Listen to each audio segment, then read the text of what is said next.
orange juice aerobics, and today it's raining outside and I'm out here anyway though, and I'm about to talk about that actually. So like on Monday this week I did an 8-mile workout, which is kind of my new standard for like a good workout. I think 8 miles is a good workout. Some people think that's a lot, but 8 miles, when you run 8 miles, that's like a good effort. Like that's like a grown man's effort. Like we used to run 8 miles a day in cross country in high school, which looking back was maybe too much for a child to run, especially going to school at the same time.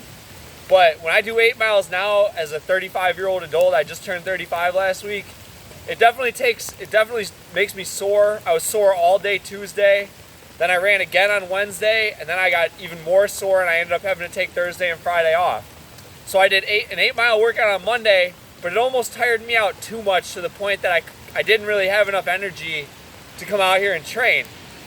But the thing about that is, you do have enough energy. I remember being a kid running 8 miles a day, I would be very sore. I would be where I couldn't hardly walk in the morning, and then after school I would be able to walk a little bit, and I'd still go out and I'd run 8 miles anyway.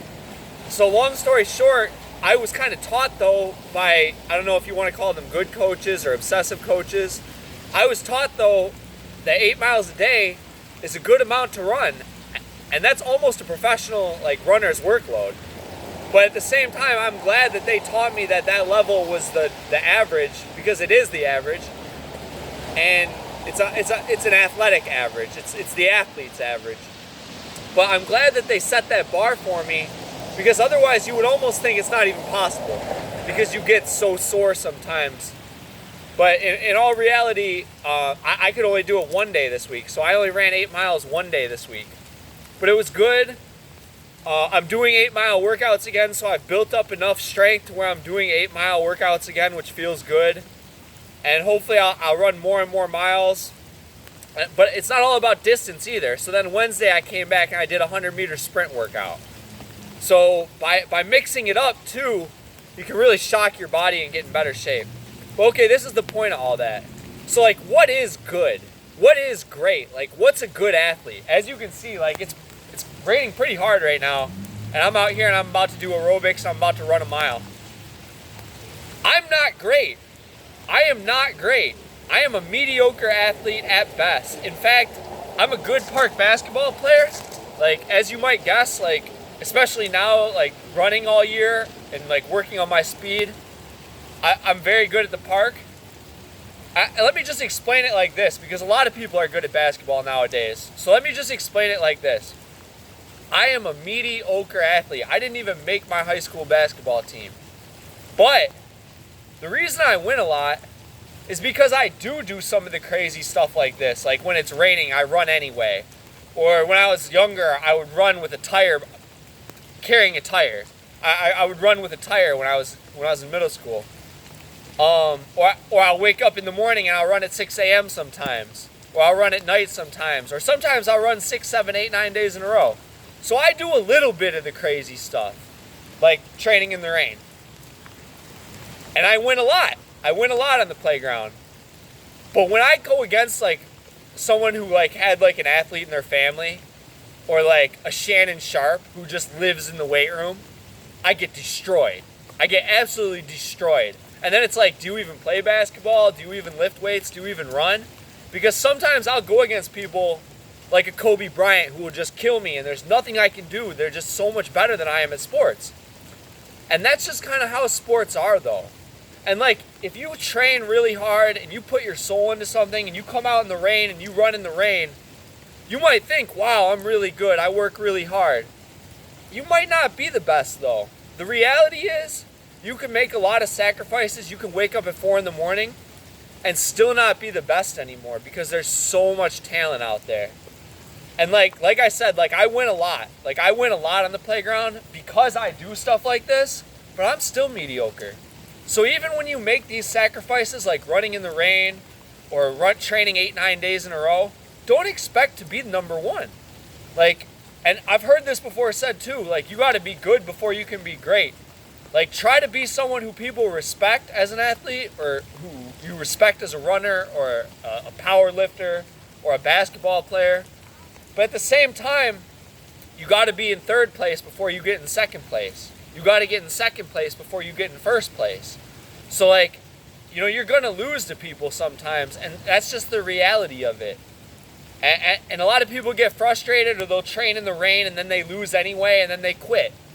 And you got to just understand that there's a big jungle out there, and there's a lot of people that put a lot of time into this stuff. Same thing in the music industry.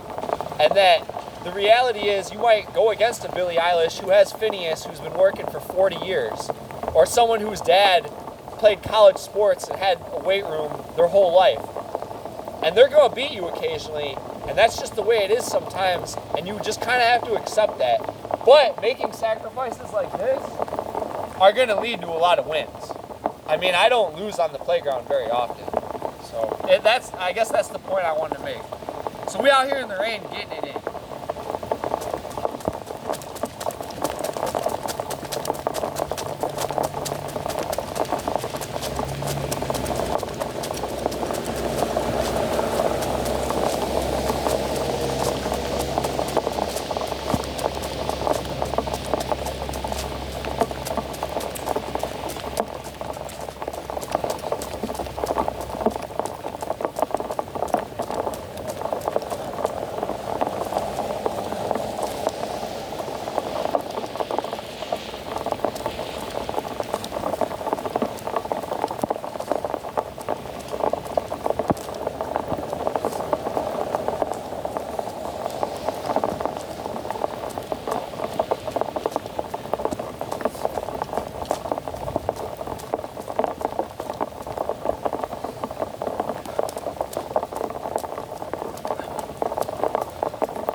And like, that was one of my fastest dot drills all year.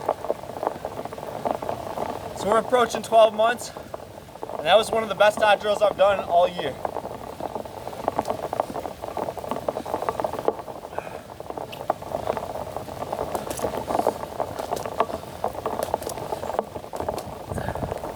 I might even skip the mile, just because it's raining kind of hard today. So I only ran 10 miles this week. I did 8 on Monday though. So maybe I got a little too sore. But you can always train harder. And like for me, I enjoy doing the work sometimes. So for me, it's about diet and healthy living, where I do enough work. I just need to lose a little more fat to get a little faster. Maybe lift a little bit more when I'm sore. Just little things. Just a lot of little things. And a lot of that will make up for genetics. Will make up for talent. Some people are born strong, born fast. You can make up for a lot of that. And strength is just as important as speed. So if you're not very fast, get strong. If you're not very strong, get fast. Which is kind of what I'm trying to do now. Where like, I don't want to bench 300. I'm fine benching 250. Now I want to get fast. So if I get my bench press to 250 and run a 5 flat mile, that's about where I want to be. And that's pretty competitive though. Like for me, that's my benchmark, is like, how much do I bench press and military press, and then what is my mile time? And for me, I want to be like right around 5:15 in the mile, and bench like right around 225, 250. And to me, that's a good combination of power and strength though. And then I work on my dots and my one-step speed for that quickness.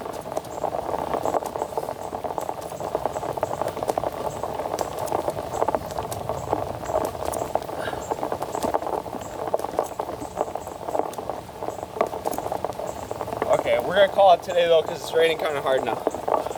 But yeah, that's Orange Juice Aerobics. I mean, you see the sacrifice, you see what I'm doing. You see we out here. I should run a mile, but it's pouring rain right now.